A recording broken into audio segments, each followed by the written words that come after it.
ಇದುವರೆಗೆ 50% ಪರಿಷ್ಕರಣೆ ಮಾಡಲಾಗಿದೆ. ಅಂದರೆ 50% ಅನ್ನಭಾಗ್ಯ ಕಟ್ ಆಲ್ರೆಡಿ ಕಟ್ ಮಾಡಿಬಿಟ್ಟಿದ್ದಾರೆ, 50% ಕಟ್ ಮಾಡಿದಾರಂತೆ. ಈಗ ಹೊಸದಾಗಿ ಅರ್ಹರಿಗೆ ಕೊಡ್ತೀವಿ ಅಂತ ಹೇಳ್ತಾ ಇದ್ದಾರೆ. ಅಂದರೆ 50% ಇದುವರೆಗೆ ಅನರ್ಹರಿದ್ದರು.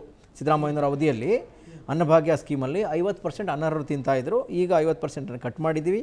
ಅರ್ಹರು ಸುಮಾರು ಜನ ಅಪ್ಲಿಕೇಶನ್ ಹಾಕೋಕ್ಕಾಗಿರಲಿಲ್ಲ, ರೇಷನ್ ಕಾರ್ಡ್ನ ನಾವು ಕೊಡ್ತಾ ಇರಲಿಲ್ಲ. ಈಗ ಕೊಡೋಕ್ಕೆ ಹೆಲ್ಪ್ ಆಗ್ಬೋದು, ಇನ್ನೂ ಕೆಲಸ ನಡೀತಾ ಇದೆ ಅಂತ ಮುನಿಯಪ್ಪನವ್ರು ಹೇಳಿದ್ದಾರೆ.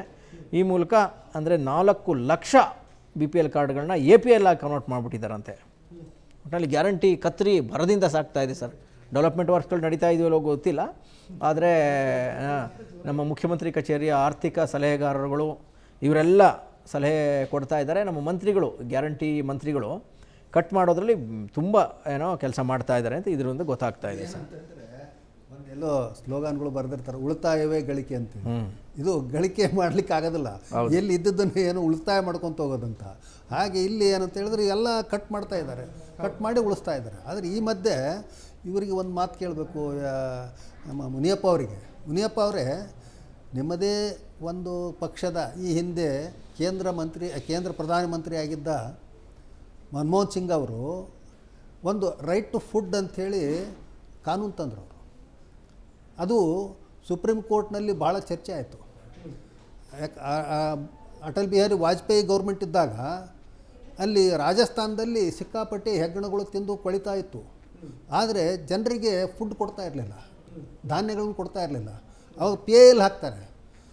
ಜಯಪ್ರಕಾಶ್ ನಾರಾಯಣ್ ಅವರು ಈ ಹಿಂದೆ ಮಾಡಿದ್ದ ಒಂದು ಏನಪ್ಪ ಅಂದರೆ ಒಂದು ಇದು ಸಂಸ್ಥೆ ಇದೆ, ಆ ಸಂಸ್ಥೆಯ ಪರವಾಗಿ PIL ಹಾಕಿದಾಗ ಸುಪ್ರೀಂ ಕೋರ್ಟು ಅದನ್ನೆಲ್ಲ ಕರಿತಿದೆ. ಕರೆದು ನಿಮಗೇನಾದರೂ ಬುದ್ಧಿ ಇದೆನಾ, ಅಲ್ಲಿ ಕೊಳತು ಹೋಗ್ತಾ ಇದ್ದಾವೆ ಧಾನ್ಯಗಳು, ಜನರಿಗೆ ತಿನ್ಲಿಕ್ಕೆ ಕೊಡ್ತಾ ಇಲ್ಲ ಅಂತೇಳಿ. ಅದಕ್ಕೆ ಇವತ್ತು ಮುನಿಯಪ್ಪ ಅವರಿಗೆ ಮತ್ತು ಶಿವಕುಮಾರ್ ಅವರಿಗೆ ಪ್ರಶ್ನೆ ಮಾಡ್ತಕ್ಕಂಥದ್ದು ಏನು ಅಂತ ಹೇಳಿದ್ರೆ, ಅವತ್ತು ಮನಮೋಹನ್ ಸಿಂಗ್ ಅವರು ಅದನ್ನೆಲ್ಲ ಒಪ್ಕೊಂಡು ರೈಟ್ ಟು ಫುಡ್ ಕಾನೂನು ತಂದರು.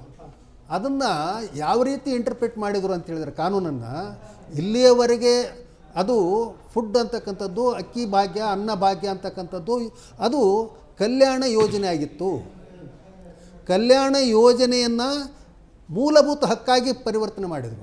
ಇವತ್ತಿಗೂ APL ಇರ್ಬೋದು, BPL ಇರ್ಬೋದು, ನಮಗೆ ಅನ್ನ ಇಲ್ಲ ಅಂದರೆ ಅವ್ರು ಕೊಡಲೇಬೇಕಾಗುತ್ತೆ ಕೋರ್ಟಿಗೆ ಹೋದರೆ. ನಾನು ಕೇಳಿದರೆ ಆ ಕಾನೂನು ಪ್ರಕಾರ ಅದಕ್ಕೆ ಅವರೇ ಉತ್ತರ ಕೊಡಬೇಕಾಗುತ್ತೆ.